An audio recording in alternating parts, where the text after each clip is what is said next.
પંચ દ્વારા ગુજરાતમાં સ્થાનિક સ્વરાજ્યની સંસ્થાઓની ચૂંટણીઓની સત્તાવાર જાહેરાત કરવામાં આવતા પ્રદેશના રાજકીય માહોલમાં ગરમાવો આવી ગયો છે।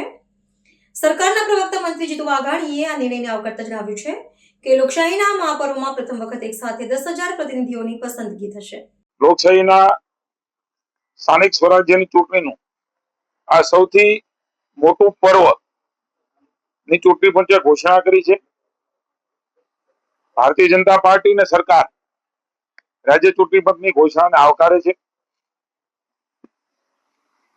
ખૂબ ટૂંકા સમયની અંદર એક સાથે આટલી મોટી ચૂંટણી યોજવાનું પણ ઘણા વર્ષો પછી કદાચ ગુજરાતને ઐતિહાસિક ગૌરવ પ્રાપ્ત થયું છે।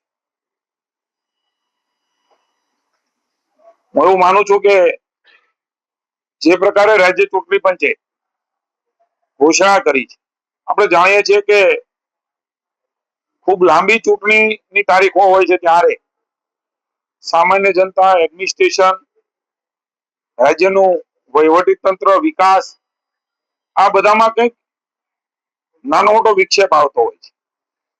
પણ જે પ્રકારની ચૂંટણીની સમયપત્રક એ સામાન્ય જનતાને થોડા દિવસોની અંદર પોતાનો પ્રતિનિધિ ચૂંટવા માટેનો અધિકાર એ મળવાનો છે।